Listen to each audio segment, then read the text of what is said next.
La casa todavía olía a café y a libro viejo cuando desperté aquella mañana. Cada habitación guardaba un fragmento de la vida de mi marido. El taller con las herramientas acomodadas como si él fuera a volver a encender la radio y ponerse a lijar la mesa. La mesa del comedor con una mancha de tinta que nunca pudimos limpiar.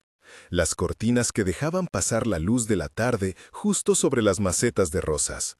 Habíamos construido ese lugar con años de paciencia. Por eso dolió más cuando supe que lo que me estaban quitando no eran solo cosas materiales, sino la memoria de toda una historia.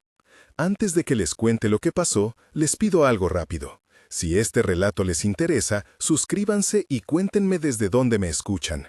Me ayuda mucho saber que hay alguien al otro lado y que historias como esta no se cuentan al viento. Fingí un viaje para poder mirar sin que supieran que miraba.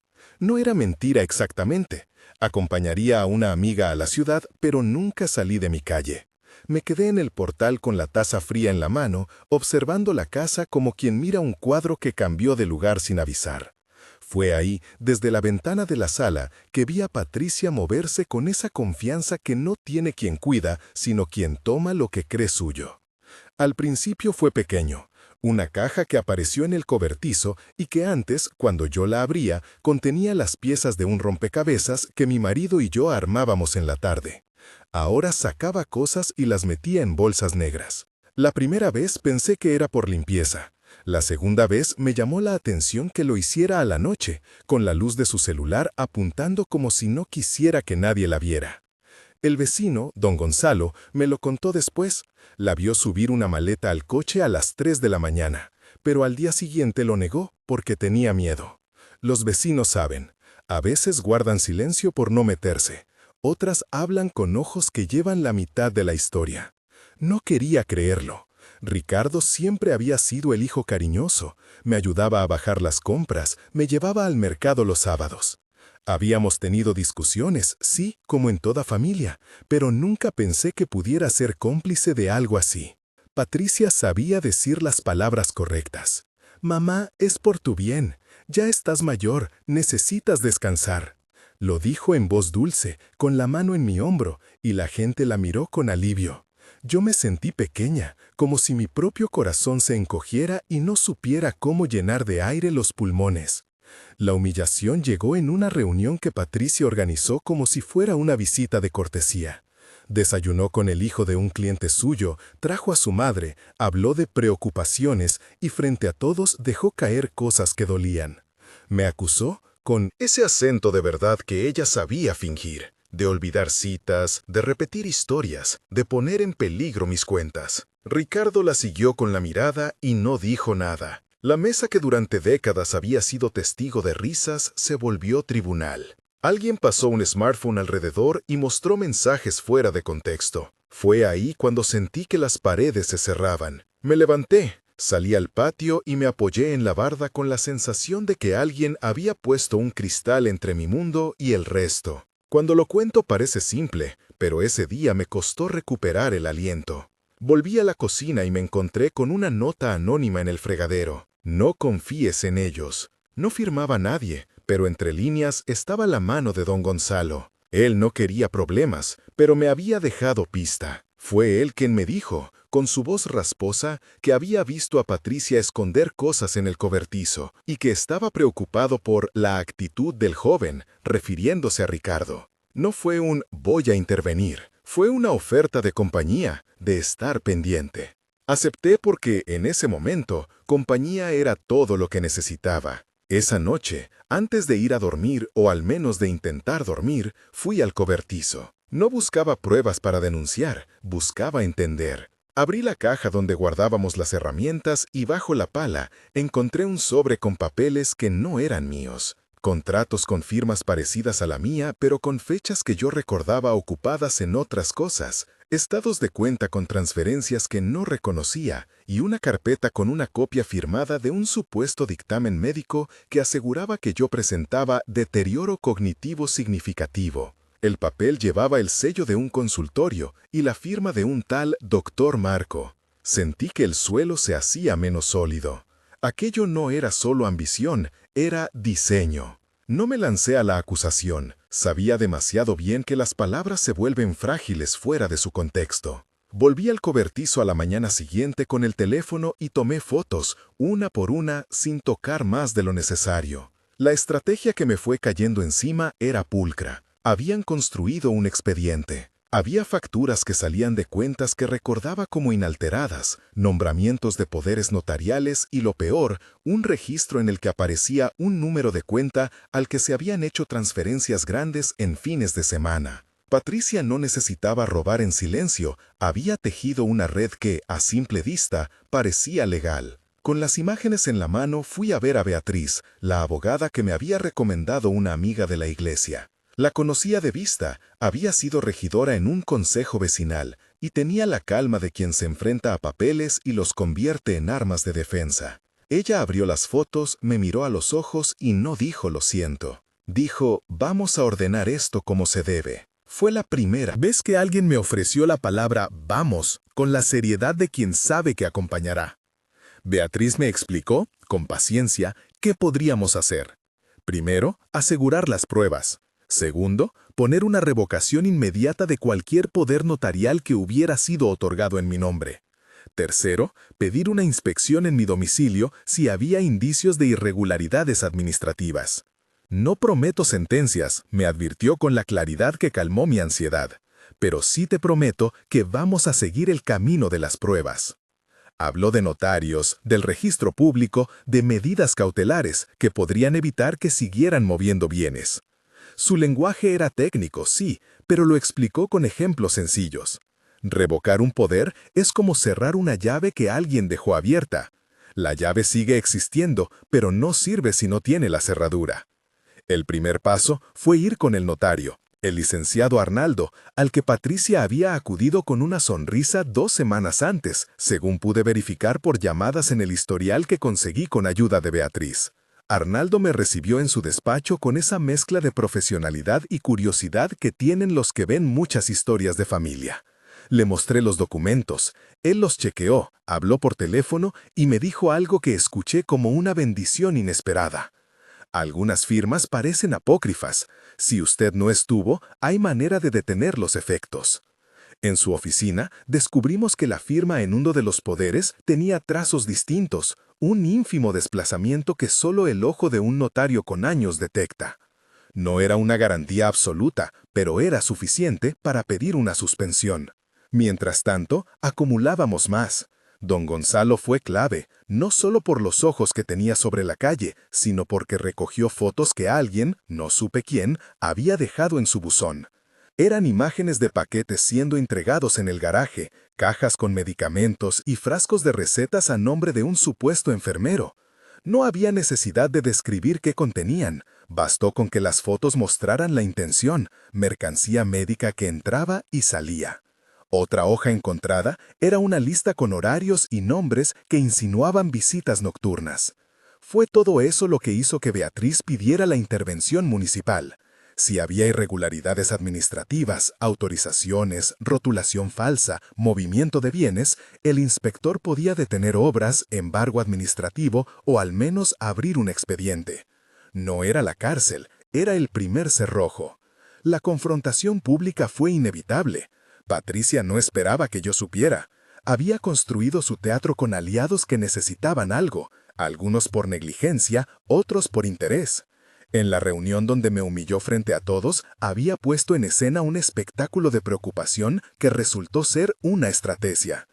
Después de que descubrimos las firmas y las transferencias, Beatriz presentó un escrito en el ayuntamiento y solicitó la presencia del inspector municipal. La orden llegó una tarde calurosa. Cuidaríamos que no sacaran nada de la casa hasta que se hiciera un inventario. Ese día, Patricia se plantó en el centro de la sala como si la casa fuera suya. Trajo vecinos, un pariente lejano y un par de amigos que miraban con esa mezcla de curiosidad y juicio que sufren las mujeres cuando su reputación es la moneda. Empezó a reproducir fragmentos que habían sido sacados de contexto, a hablar de episodios y confusiones. La gente murmuraba. Ricardo, que durante mucho tiempo había sido un consuelo, se quedó en silencio hasta que la palabra «procederemos» se escapó de su boca. Fue un golpe que me dejó sin aire, el hijo al lado de la nuera, el resto mirando. Sentí que Dios estaba conmigo, porque en aquel instante una voz muy cercana dijo mi nombre. Era don Gonzalo, que se puso delante y habló sin aspavientos, con la autoridad de quien conoce la calle y la verdad que late en sus pasos. «Eso no se hace así», dijo, y supe que no estaba sola. La inspección municipal no fue una escena de película, fue tediosa, hospitalaria en su burocracia. Llegó un inspector con carpeta y sello que no sorprendía a nadie. Revisaron licencias, cotejaron sellos, anotaron números de identificación. Pero la constatación fue clara. Había irregularidades en la documentación que justificaron medidas cautelares. No hubo gritos ni aplausos, hubo papeles y listas, y personas de azul que tenían el poder de poner una cinta alrededor de la puerta para que nada saliera o entrara. Patricia intentó argumentar, pero sus argumentos se tornaron frágiles ante la evidencia ordenada, esa evidencia que nosotros habíamos empezado a juntar con fotos, recibos, llamadas. A partir de ahí, la ruta legal se aceleró. Beatriz pidió al notario que iniciara el trámite de revocación de los poderes. Presentamos copia de los documentos apócrifos ante la fiscalía y pusimos aviso de que habíamos encontrado indicios de manipulación. No se trata de decir la acusación será condenada. La ley funciona con pruebas y tiempos. Yo no quería venganza, quería justicia que me devolviera mi dignidad y detuviera la maquinaria de aquellos que habían diseñado un plan para desplazarme. La decisión de denunciar penalmente se volvió una de las grandes encrucijadas. ¿Arriesgar la familia por exponer la verdad? ¿O preferir las medidas civiles que protegieran mis bienes sin caer en un proceso que destruiría relaciones? Beatriz me explicó escenarios, posibilidades y riesgos. Yo escuché y decidí con el cuerpo, y no solo con la razón. La noche antes de presentar la revocación, recibí una llamada que me heló. Una voz anónima, no la de Patricia, afirmó que habían intentado hacerme dormir con una medicina durante un almuerzo para que yo firmara sin darme cuenta. No puedo describir la sensación exacta. Es como pensar que alguien ha querido apagarte para robarte. Lo que hice fue lo que cualquier persona con miedo haría: documentarlo. Revisamos las obras, hablamos con los vecinos y conseguimos testimonios de que una persona había intentado servir una copa extra. No hubo efectos físicos descritos ni secuelas en mí, gracias a Dios, pero la intención quedaba clara en los papeles. Que acompañamos al expediente. No haré un relato médico. La historia no necesita más detalles para entender la gravedad. La presentación formal fue un ritual de paciencia. Pasar por ventanillas, firmar, esperar números, entregar copias. Pero cada trámite era una hebra más que yo volvía a tejer de mi vida. La acción contundente fue cuando presentamos a la fiscalía la carpeta con las transferencias, las firmas dudosas, las fotos de las entregas y la hoja con los horarios. No puedo decir que fue el fin. La justicia tiene su ritmo, pero sí fue el principio del fin de la obra montada. Patricia se defendió con abogados que intentaron desacreditar las pruebas, con argumentos que a veces rozaban el ridículo. Todo está hecho con buena fe, dijeron algunos. La verdad es que la buena fe no firma papeles por otro, ni mueve cuentas en fines de semana. En el proceso hubo momentos de tentación. Escribir nombres en una carta donde la ira se desbordara o hacer juramentos que prometieran no perdonar. No lo hice. Cuando uno ha perdido a un compañero en la vida, entiende que la fuerza del rencor no devuelve lo que importa. Lo que me sostuvo, además de la fe, porque en mi casa la fe es más que palabras, es acto, fue la compañía de las mujeres del taller de costura donde iba a sanar mis manos. Ahí, entre agujas y hilos, aprendí a remendar mi propio tiempo. No fue terapia en sentido clínico, sino una reparación de tejidos de vida. Bordar, coser, encontrar que el hilo, con paciencia, recompone. El momento en que Patricia fue expulsada de la casa no fue espectacular. No hubo gritos de triunfo. Hubo un aviso de desalojo fundamentado en la revocación de poderes y en la constatación por el inspector de que había manipulación administrativa. Las autoridades procedieron con cautela. Custodiaron la entrega de bienes, hicieron inventario y permitieron que se retiraran solo los objetos personales comprobados, sin tocar lo demás. Fue una escena fría por la formalidad y cálida por mi alivio. Verla salir con una maleta pequeña y la cabeza gacha fue más vergonzoso para ella que para mí. Lo que ocurrió dentro de mi pecho fue una mezcla de alivio, cansancio y una claridad nueva. Había recuperado algo que no se mide en posesiones, sino en la posibilidad de decidir sobre mi propia vida.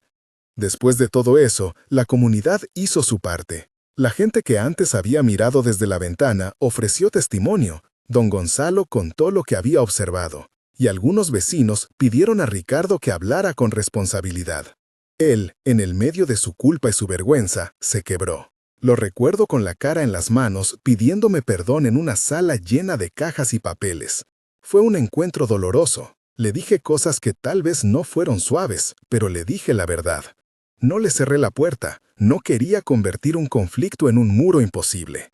Decidí poner límites claros, visita controladas, acompañamiento en la administración de bienes y un proceso para que demostrara su voluntad de cambiar con hechos, no solo con palabras. Con el tiempo, vinieron las reparaciones pequeñas y las grandes. La casa volvió a su ritmo, el taller con olor a madera, la cocina con la cazuela al fuego, las rosas podadas en primavera. Empecé un taller de costura formal, invitando a mujeres del barrio que, como yo, necesitaban recomponer. Hicimos cojines, arreglamos cortinas y sobre todo conversamos. La costura fue la metáfora perfecta. Enhebrar, tirar, dar puntadas que sostienen. Las rosas, que una vez pensé marchitas, florecieron de nuevo cuando aprendí a podarlas con paciencia. Años después, en una tarde en la que el sol pegaba en la mesa como si fuera una lámpara antigua, Ricardo regresó a la casa. No vino con promesas grandilocuentes, trajo una caja con herramientas pequeñas que dijo que quería aprender a usar de nuevo, como cuando era niño en el taller con su padre.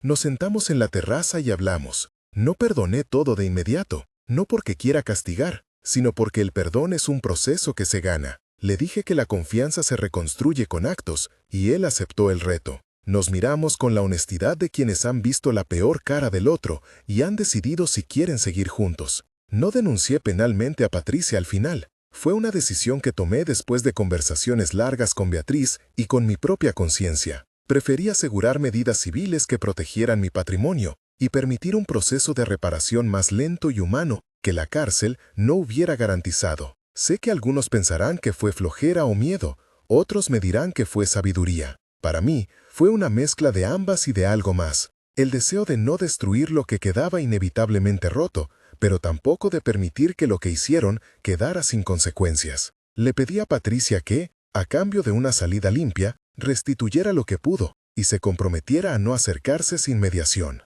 Ella aceptó, no sin mostrar rencor en la voz, y así se cerró un capítulo que pudo haber sido peor. En la sanación encontré rituales cotidianos, la taza de café en la mañana, la puntada que se repite hasta quedar perfecta, la charla con las mujeres del taller, las caminatas con don Gonzalo que me devolvían la memoria de la calle. Aprendí que la dignidad no es un mueble que se puede agarrar, es un ritmo que se construye con límites, con compañía y con la decisión de abrir las ventanas cuando el aire se vuelve denso. Mi fe fue una presencia silenciosa meso. No la usé para justificar todo, pero sí para recordar que no estaba sola. En más de una madrugada, cuando la incertidumbre me visitaba, decía, Dios vio todo, y eso me sostenía, no como una sentencia mágica, sino como una verdad que me daba paciencia para actuar con claridad.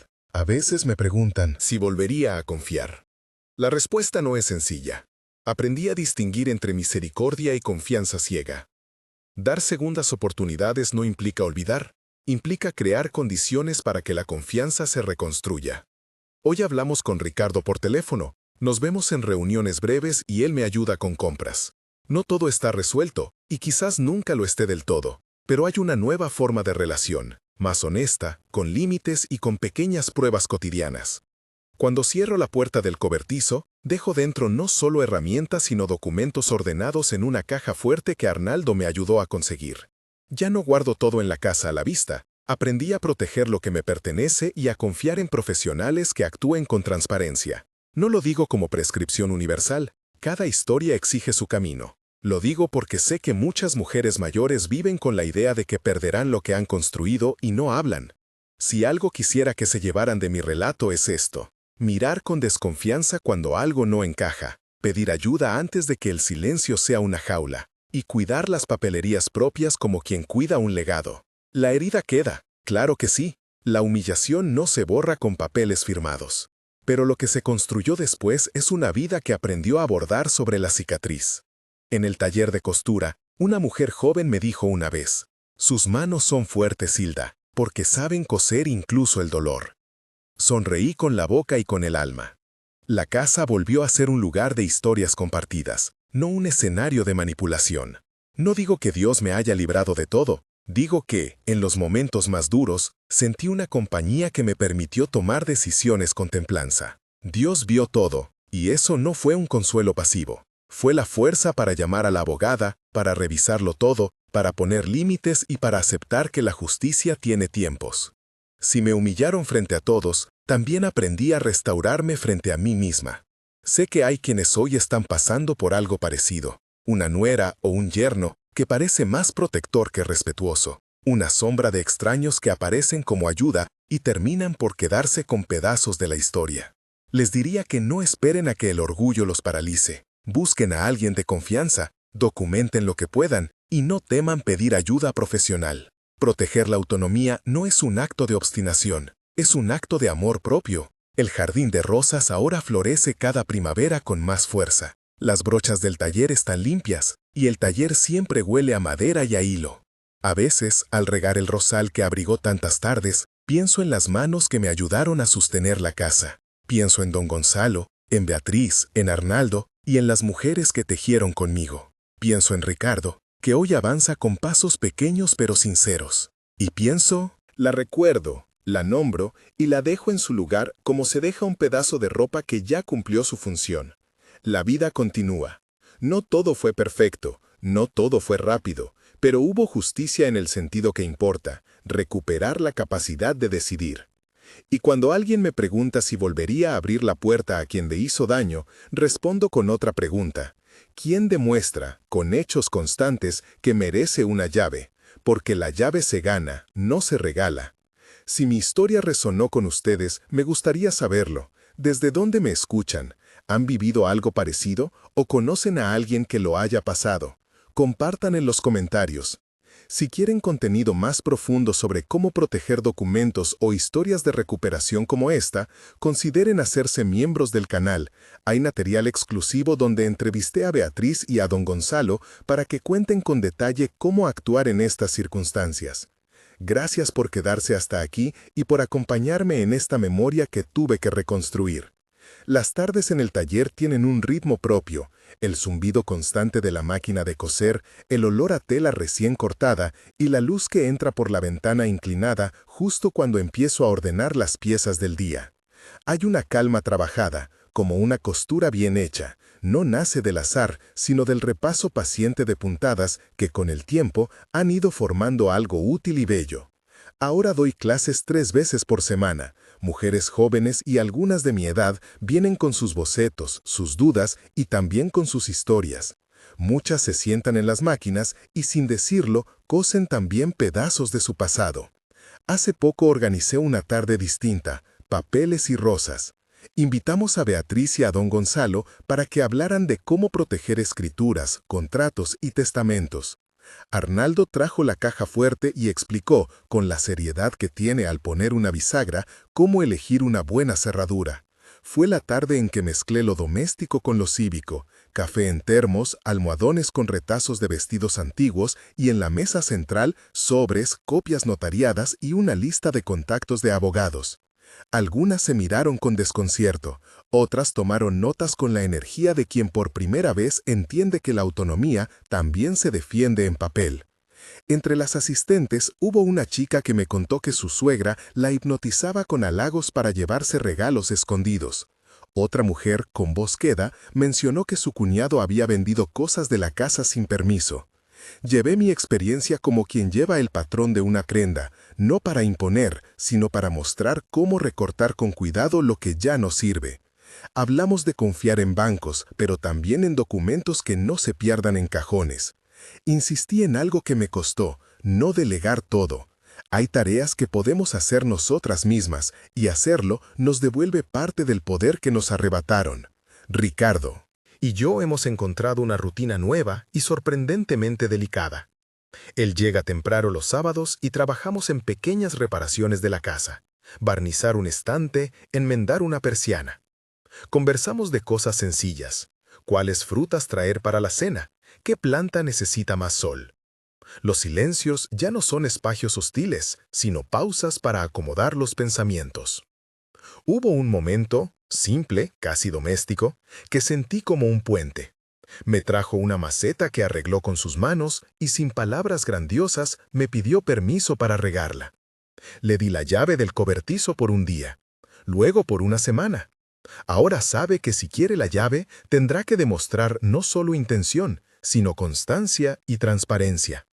No es un castigo ni una venganza, es prevención y prudencia. La abogada me llamó con prudencia. La demanda sigue su curso, pero los plazos son largos. A veces, la espera de la justicia civil es una prueba de paciencia que pesa como plomo en el pecho. Hice lo práctico. Recopilé recibos, testimonios y lo humano. Hablé con el notario para cerciorarme de que los papeles estén en orden. No busco la humillación pública ni la derrota teatral. Busco que los hechos sean reconocidos y, si corresponde, reparados. Eso me permite dormir un poco más tranquila y volver a levantarme para coser. En noches más frágiles, vuelvo a la oración, a esa conversación que no exige palabras sofisticadas. Le pido a Dios, sí, pero también me hablo a mí misma con la honestidad de quien reconoce sus puntos débiles. Me he dado permiso para sentir rabia y para transformarla en acciones concretas. Cambiar cerraduras, nombrar cuentas nuevas, dejar instrucciones claras sobre quién puede gestionar mis papeles. Aprendí a delegar con control, no por miedo, sino por sabiduría. No todo es legal y práctico. El camino hacia la reputación recuperada ha requerido gestos pequeños que retornan la dignidad. Devolver una invitación a tomar té a quien la hizo con cariño. Aceptar una llamada de una vecina que se ofrece a regar las plantas cuando viajo. Ir al mercado sin permitir que nadie me empuje a comprar de más. La autonomía se ejerce también en las pequeñas resistencias. Decir no en momentos que antes callaba. Reír en voz alta cuando una broma me parece graciosa. Decidir el horario de mis visitas sin ceder a presiones. Beatriz me dijo una vez, con esa ligereza que la caracteriza, que mi taller es ahora un archivo de vidas. Me gustó esa frase. Antes, un archivo era un lugar frío donde se guardaban documentos. Ahora mis archivos son conversaciones, trapos que contienen historias y cajas con actas que valen más que el papel. Valen memoria. Organizamos con Beatriz un sistema para que cada mujer que lo necesite pueda tener una carpeta explicativa. Copia de DNI, lista de bienes, contactos de confianza, últimos movimientos bancarios. Lo hicimos simple, para que ninguna se pierda en tecnicismos. La burocracia que nos daba miedo la convertimos en un mapa de salvación.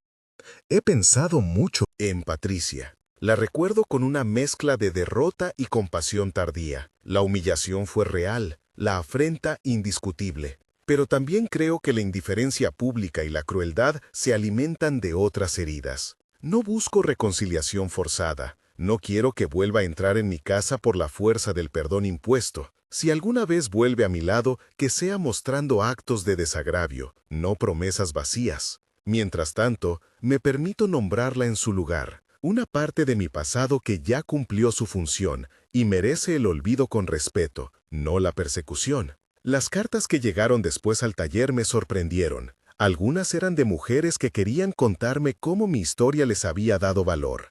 Una señora de un pueblo vecino me envió una planta y una nota. Sus manos son un faro. Otra me invitó a dar una charla en el centro comunitario. De vez en cuando recibo mensajes de jóvenes que escriben desde la ventana de la madrugada, contándome que dejaron una relación tóxica después de escuchar mi relato. Es extraordinario y a la vez me pone una responsabilidad nueva, hablar con verdad, sin sensacionalismo, para que no piensen que todo se resuelve fácilmente.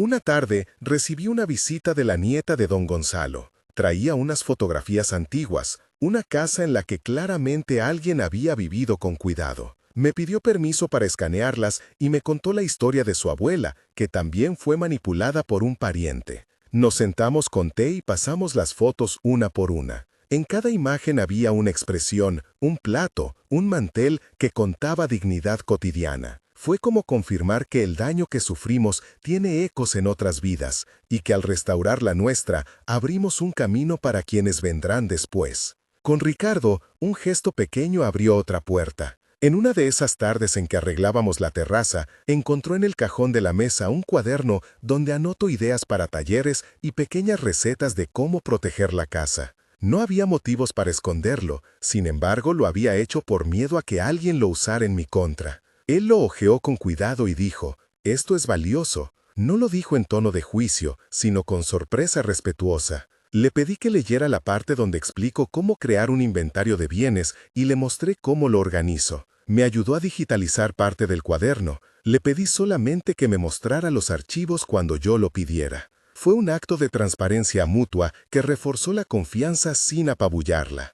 A veces me sorprendo mirando el rosal, como si en sus pétalos encontrara respuestas. Hay mañanas en que las flores aparecen empapadas de lluvia, y pienso que incluso después de tormentas, la vida se rehace. Otras veces el azote del viento deja ramas rotas y debo podarlas. La curación no es lineal. Hay brotes inesperados y renuevos que exigen poda. He aprendido a distinguir lo que debo conservar y lo que debo cortar para que la planta siga creciendo.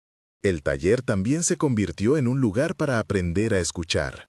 Cuando una mujer llega con la voz entrecortada, no la lleno de soluciones inmediatas. Le ofrezco hilo, aguja y la paciencia de la costura.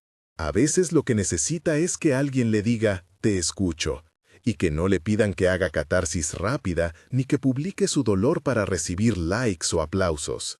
Ha sido una lección para mí. La compasión no siempre exige exposición, y la dignidad se restaura muchas veces en silencio. No negaré la fatiga.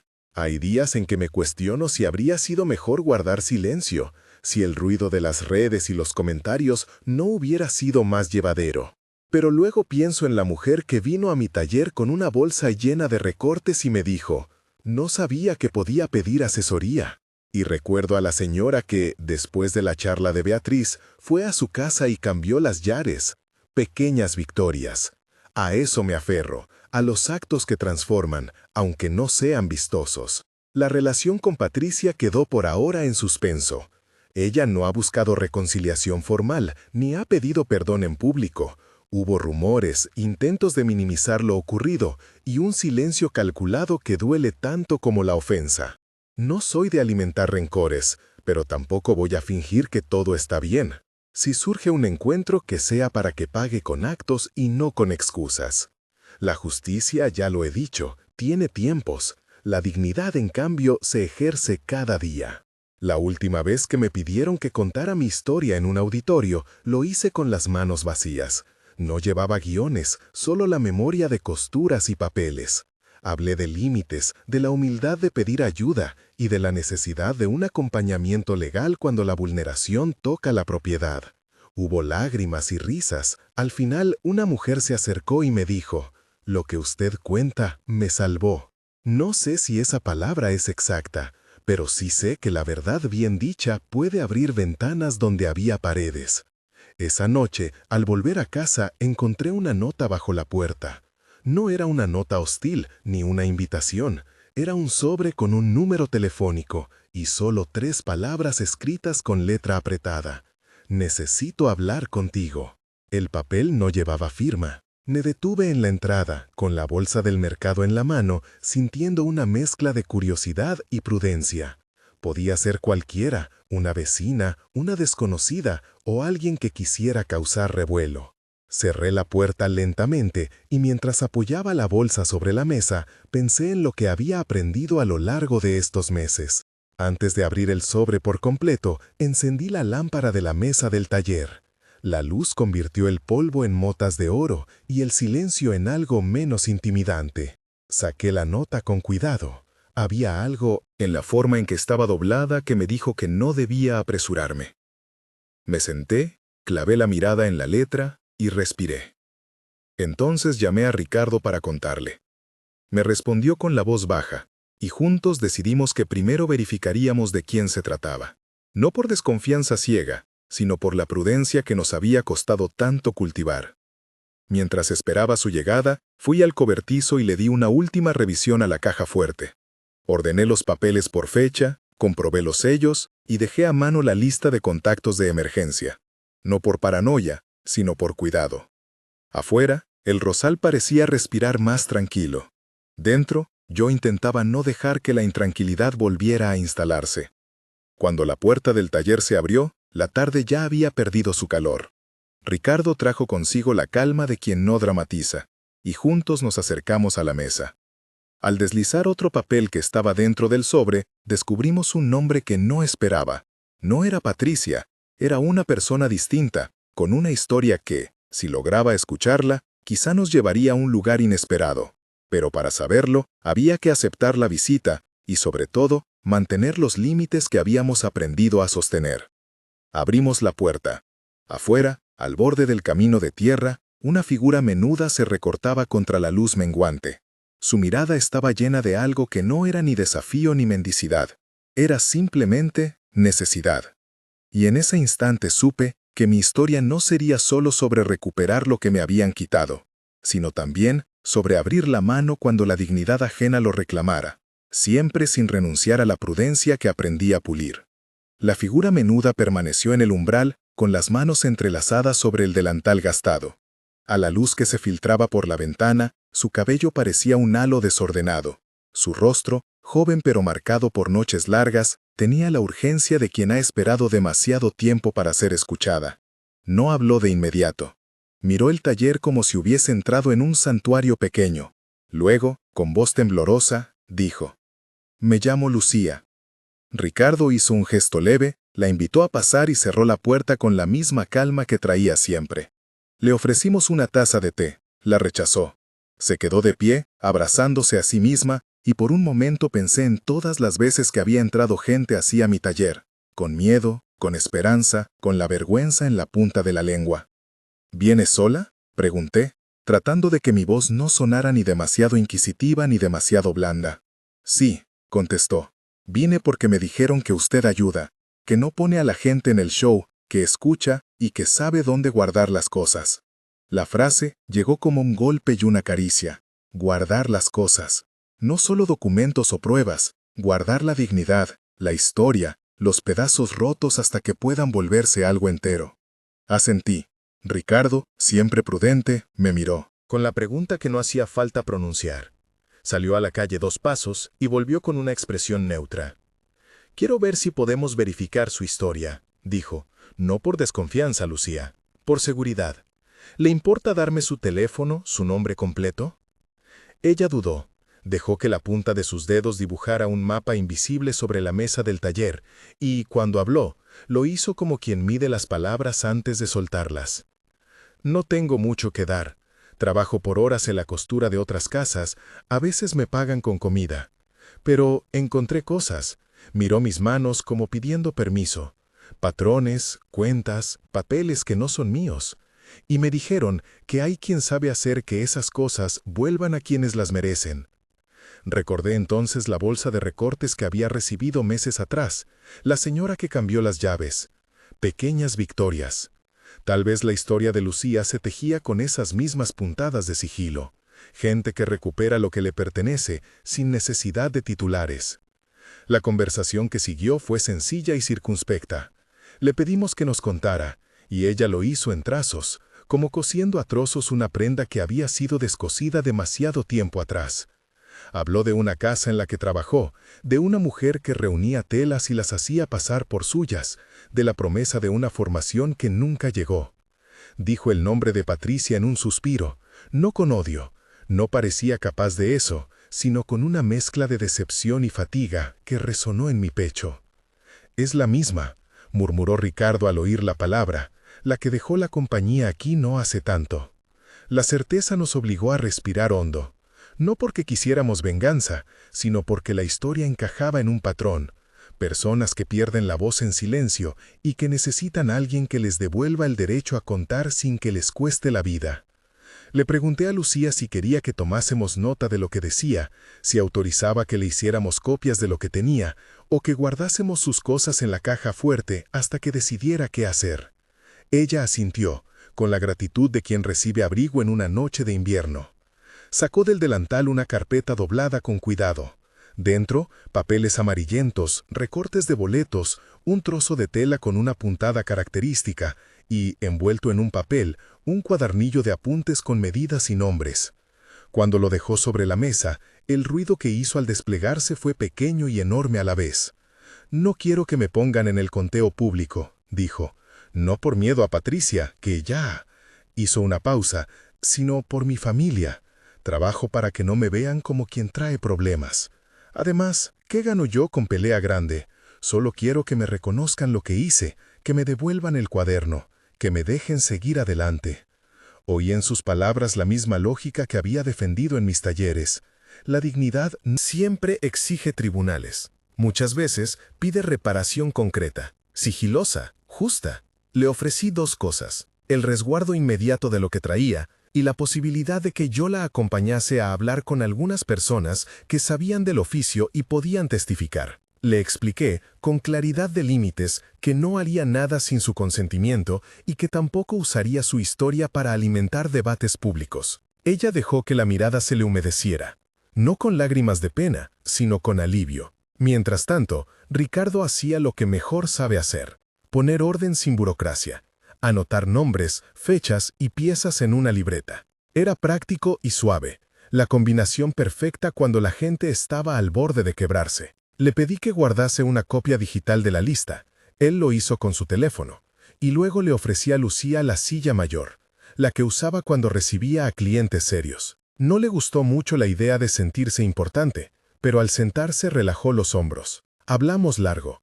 Me contó cómo aprendió a coser en secreto con una vecina que murió sin dejar las cosas en orden, cómo una oferta de trabajo le prometió reconocimiento y le dejó migas de confianza. Me mostró una nota en la que figuraba el nombre de la persona que le había contratado. Otro ruido casi burocrático, que sin embargo representaba una cadena de manos que se aprovechan de la buena fe. Le dije que no le pediría que enfrentase sola a nadie. Le ofrecí en cambio un camino de pasos conscientes: documentar, pedir respaldos de quienes puedan atestiguar su trabajo y evaluar si era necesario exigir una reparación formal o simplemente recuperar el cuadernillo y seguir su oficio con la tranquilidad de quien no debe esconder sus herramientas. En un momento, mientras comentábamos las opciones, Lucía tocó la tela con la que había llegado. Era un retazo con una puntada que reconocí al instante. Un tipo de ojete fino que mi madre me enseñó a bordar y que yo, por costumbre, siempre encontraba en los trabajos de principiante con buen ojo. El retazo tenía un olor a jabón viejo y a humo de cocina. Lo husmé con la misma ternura con que uno examina una reliquia. La tela decía más que los papeles. Detrás de esa sutileza estaba la identidad del trabajo manual, la huella de la mano que lo había hecho. Podía ser prueba suficiente para testigos, y sobre todo, era evidencia afectiva, esa clase de verdad que no admite interpretaciones frívolas. Si quiere, dije, podemos empezar por aquí. Buscar a quienes hayan visto su trabajo, pedirles que firmen una declaración sencilla, nada rimbombante, solo lo necesario para que usted tenga de nuevo la tranquilidad. Ella me miró con una mezcla de incredulidad y esperanza, y por primera vez vi en su rostro una pizca de sonrisa. ¿Y si ella se entera?, preguntó, y la voz le tembló. Entonces, respondí, la enfrentaremos con hechos, no con gritos. Usted no quiere el escándalo, quiere justicia. Y la justicia suele ser lenta, pero también es paciente si uno la alimenta con pruebas. La tarde cayó como cae en el barrio, en capas, primero tímida, luego oscura. Cuando salimos a la puerta a despedirla, Lucía llevaba el cuadernillo bajo el brazo como quien se protege con algo que le pertenece. En la acera, la luz de una farola naranja perfiló su figura y le dio una pequeña tregua de anonimato. Antes de irse, metió la mano en el bolsillo y, sin decir palabra, me dejó un pedazo de hilo azul atado en los dedos. Para cuando vuelva a coser, dijo, para recordar que alguien me escuchó. Me aferré al gesto porque en él había una promesa modesta. No la haríamos sola. Ricardo cerró la puerta cuando se marchó y, adentro, el silencio volvió a ser algo que se puede habitar sin miedo. Me quedé unos minutos mirando la silla vacía y la mano de Ricardo sobre la libreta. Sentí, de nuevo, la fatiga, pero también una claridad nueva. Mi taller no era solo un lugar de trabajo, era un refugio que podía ampliarse sin perder su forma. Eso pedía límites y estrategia, sí, pero también corazón. Antes de acostarme esa noche, repasé mentalmente la lista de contactos que podríamos necesitar. 2 mujeres que habían trabajado algún día conmigo y que podrían testificar, el nombre de una abogada amiga que entendía de propiedad intelectual en oficios y la posibilidad de ofrecer a Lucía unas horas de práctica en el taller para que recuperase confianza. No sabíamos si terminaríamos en una mesa de conciliación o en una charla privada con Patricia. Lo que sí sabíamos era que no haríamos ruido innecesario. A veces la reparación toma la forma de una costura hecha con paciencia. Me dormí con la imagen del hilo azul entre los dedos. Era un hilo pequeño, pero firme. Y supe, con la misma certeza con que una aguja atraviesa la tela, que esto apenas comenzaba. No una pelea espectacular, sino una labor de pequeñas puntadas, una a una, hasta recomponer lo que había sido descosido. Mañana empezaríamos por lo más simple, organizar lo que Lucía había traído y pensar la manera de que su voz volviera a tener un peso real, protegido, sin exponerse a la violencia que tantas veces nace del escándalo. Al día siguiente, al abrir el taller, encontré el retazo azul sobre la mesa, doblado con cuidado. Era una promesa que esperaba que cumpliéramos, silenciosa como una nota bajo la puerta. Salí a barrer el umbral y al hacerlo pensé en las otras manos que vendrían. Manos que cosen, que recogen, que resguardan. No todas han de ser grandes. Muchas son apenas dedos de mujer en la madrugada. Pero juntas, con orden y cuidado, pueden sostener una verdad más grande que la suma de sus miedos. Abrí la libreta donde Ricardo había anotado nombres y fechas y empecé a trazar un plan que fuera pequeño y firme. Llamadas discretas, declaraciones simples, horas en el taller para recuperar el oficio y, sobre todo, la protección de la historia de Lucía hasta que ella decidiera cómo quería contarlo. No sería un espectáculo, sería reparación en actos. Y mientras lo escribía, supongo que entendí por qué la gente venía a mí. No por retórica pública, sino por la manera en que aprendí a coser las grietas del silencio con hilos que no se ven, pero que sostienen. Entonces recibí un mensaje en el teléfono de Ricardo. Era breve. Alguien quería dejar algo en la caja fuerte. No había nombre. Miré a Ricardo, y él me devolvió la mirada sin prisa. ¿Vamos?, pregunté. Él asintió, y los dos salimos a la calle con la mezcla habitual de cautela y disposición. Afuera, el barrio seguía su ritmo. El panadero barría la acera, una bicicleta pasó zumbando. Al borde del camino, donde la luz se hacía menos, una figura esperaba con las manos vacías, como si supiese que aquí, por fin, sería recibida sin espectáculo.